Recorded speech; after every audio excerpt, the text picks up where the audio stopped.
Hello guys, this is a new BMX bike update. Um, this is BMX and Road Bike Racer 69 for you. All right. So now you guys can see I have a new color to the bike now. This is a metallic gray that I spray painted the bike. You can see I got a little bit of sparkles and some nice spray paint on with that black there. That looks pretty, nice. If you actually could see it in person, it looks pretty neat. You know what I'm saying? You see how the black goes a little bit in with the gray. It looks pretty nice on them forks. And then look, the whole bike just looks beautiful with that black handlebars, and just everything just looks nice on this bike now. There's no scratches anymore. It's all touched up and all that stuff. There's like no scratches anywhere. You know what I'm saying? It's just really, really nice. Maybe just a little teeny like bit of dirt there, but that's about it. I've been riding this bike every day. This thing is awesome to ride. So yeah, what's coming up for the bike is I'm gonna be doing a lot more stuff to it. Um, I'm gonna be getting black titanium spokes, and I'm gonna get the G Sport birdcage rims. I'm getting the chrome ones because I'm going to have black spokes laced up to chrome rims, and it's going to look nice, super lightweight. Um, and then I'm also going to be getting some new tires eventually. I'm going to get another set of Tioga Faster X 20X 1.6. I like keeping my tires thin because for some reason it just feels a lot faster to me with them being thin, and I'm noticing a drastic difference with thinner tires on my BMX because it makes the bike lighter and everything like that. And then I'm gonna be getting Tioga Faster X tubes, and those are also lighter racing tubes for the bike. And the type of Tioga Faster X tires that I'm getting, 100 psi, 110 psi, whatever they fucking are. But what I'm gonna wind up getting is I'm gonna be getting the new React, the Tioga React S Spec tires. I'm gonna be getting that one tire for the back, the React, because it has like something in the tire where it makes it quicker at accelerating. So the first wheel that technically gets you off the line quick is that back wheel, because when you first pedal your first revolution, it's all that back wheel that's spinning, and then the front wheel just spins with it. But I want the faster reaction time. You know what I'm saying? That's why I'm getting the faster React tires, the S specs for the back, and then I'm getting a regular S spec tire because that's the Faster X S spec tire is apparently much faster in top end. So I'll be getting that for the front tire, and they're both going to be 20X 1.6. I'm not going any bigger and wider than that because already the 1.95 is kind of cutting it when it comes to wideness. I don't like my tire that wide. I like it super thin, just like road bike tires. But yeah, and then I'm dropping my gear ratio down from a 25 and 9 to a 23 and 9, and I'm getting a Profile Racing Imperial sprocket. It's going to be like a nice metallic type of blue, and it's going to look nice on there with the gray and black and stuff like that with the frame. But yeah, that's already the plan for this bike. Keeping the shadow hubs because it has my race bearings in there. Those are going to be laced up to the titanium spokes and the G Sport birdcage rims. And then I'm going to be getting these Tioga Faster X like slim. They're like racing pedals. They're like clip on pedals too, but you could also ride them without clip shoes. But those are super light. They're only like 240 something grams, which is not even a full pound. That's like 0.6 pounds a pair. That's not that heavy at all. And then I'm eventually gonna get Profile Racing cranks. I'm probably gonna get either 180 millimeters or higher, And if I really want to go lower, because it's going to be a gear ratio of 23 and 9, I might just get a 165 millimeter cranks, but I'm not sure yet because I don't know what will work with that gear ratio. I'll have to do some research on that. Um, but yeah, I'm keeping the hubs the same for now until I save up more money after I do all that other crap to the bike, because I'm spending about $1,000 on everything. Um, so, but eventually I want to get Profile Racing Elite hubs. I want to get the hub set, probably like a green or a blue or something, or maybe red. One of those three colors I want to get for my rims. And then I'll see about putting these bearings, these race bearings that are in these hubs, in their Profile Racing Elite hubs, and see what it does. Because what I like about the Elite hubs, the reason why I'm considering buying it is because it has way more engagement points. So it has quicker acceleration, but they said that they don't keep up that speed. Like it's just way quicker getting off the starting line. And that's the reason why it doesn't keep up the speed is because of the bearings. So these race bearings in a Profile Racing Elite hub with the 204 points of engagement would be pretty fucking fast. That would be really, really, really fast hubs.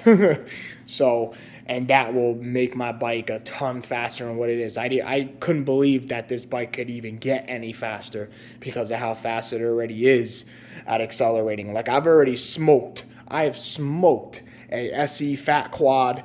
Those are really quick at accelerating. Like all the SE bikes are really quick at accelerating because of how short the gear ratios are. And they have race bearings that come standard in them hubs too. A lot of people don't know that. But this bike blew away a SE Fat Quad, and that was one of the lowest gear ratio SE bikes out there. And that's the quickest at acceleration, just like the Fat Ripper. They're both really, really quick at accelerating, but just don't have a lot of top end. But this thing blew it from the starting line to finish, and I kept pulling away too in the top end. But that's just how fast this bike is. It gets from 0 to like 25, 28 miles an hour in just a few seconds. And then it doesn't stop there. It tops out at like 30, 32, somewhere around that area. It tops out. But the acceleration up to that point is what's incredible to me. And that I'm also trying to improve with the bike too, is the acceleration. Because this is a BMX street bike. Yeah, it's a freestyle bike, but it's also a street bike. And it's also a little bit of a racing bike, but it's not that full racing frame. This is still a BMX 4130 chromoly steel frame. It's a regular freestyle S&M Cradence frame. So it's not like a full race bike. It's half and half. So that's why I call it a street bike, because it's like half race, half freestyle. You could still do a bunch of tricks on it and manuals and whatever you feel like doing. But it's just super fast. Like, I've smoked so many road bikes, aerodynamic road bikes, Specializes, all of them on a trail, and I blew them in a race from dead stop to the race, the end of the whatever you want to call it, the ending line, So I've smoked them, and then I've also smoked those bikes in a mile too, because I've done a mile in 2 minutes and 44 seconds on my BMX bike before, and that's road bike level. You know what I'm saying? That's road bike speed when you're doing miles that fast on a BMX bike. But yeah, this bike is it's just something different, man. It's just something incredible. And to be honest with you, when I did that mile in 2 minutes and 44 seconds, I didn't even have race bearings in my hubs. To be honest with you, I didn't. But yeah, it's like this bike is just so fast. And my watt output, because I've done my watts, I've put out like around 18 to 1900 watts of power when I'm pedaling. And I'm just a regular street rider. I'm not a professional at it. I'm not a professional racer. I'm not a professional anything. But it is crazy to see somebody who's never really, raced bikes like that and just got into racing bikes recently, learned all this stuff and knows how to race, to a certain degree. And I've blown away all those things. And I put out between 1800 and 1900 watts of power to my pedals almost every single time I race. It's just crazy to see someone who's able to do that who's not a professional racer. And I've never been a professional racer. But I know a few little tricks, a few little things here and there about BMX racing. I know about the race bearings now. I just learned about that a year ago.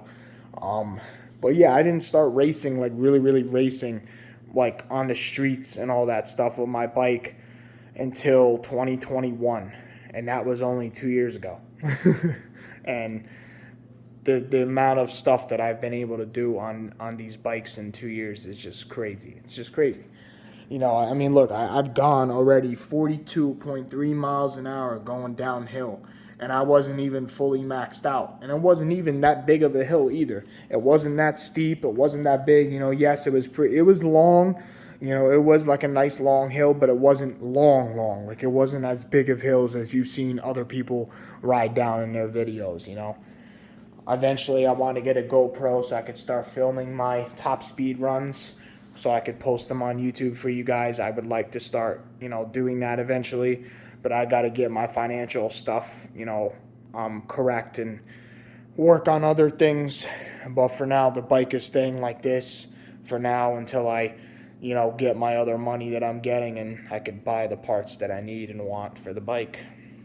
And then for now, I'm going to put my original premium slim pedals that I bought. They're $108 pedals, and I'm gonna put these back on my BMX and take these old rusty, whatever you want to call these type of pedals, off of my bike, because this is not a BMX bike pedal.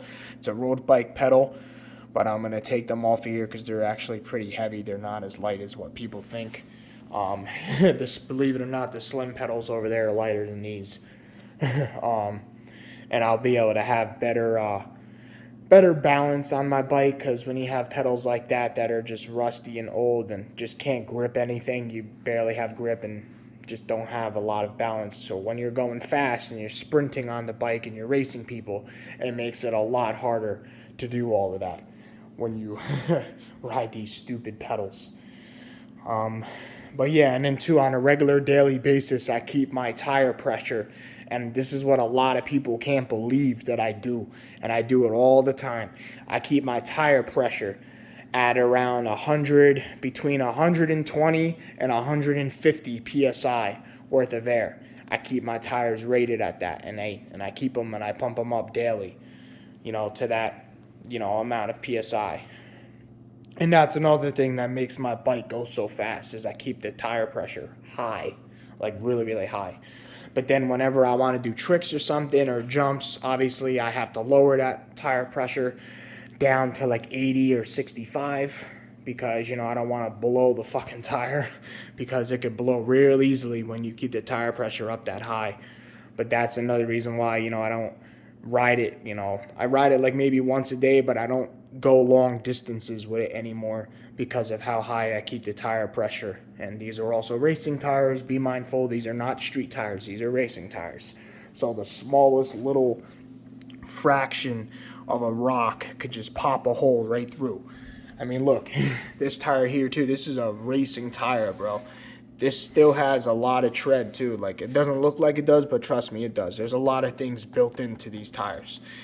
And this is a straight up racing tire. So anything that hits this tire, rock, glass, anything, screw will pop right through this fucking tire. Anything.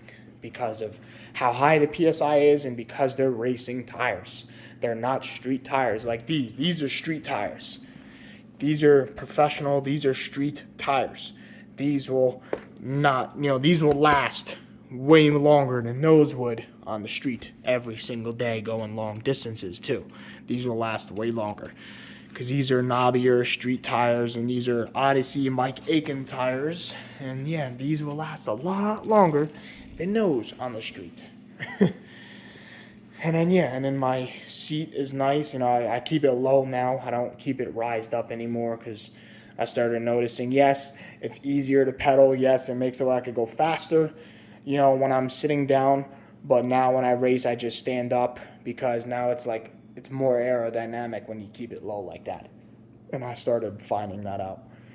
Um, but yeah, guys, this is what I want to tell you guys. Give you guys a little update on what's going on and why the bike, hasn't changed much. But it's gonna be changing this summer.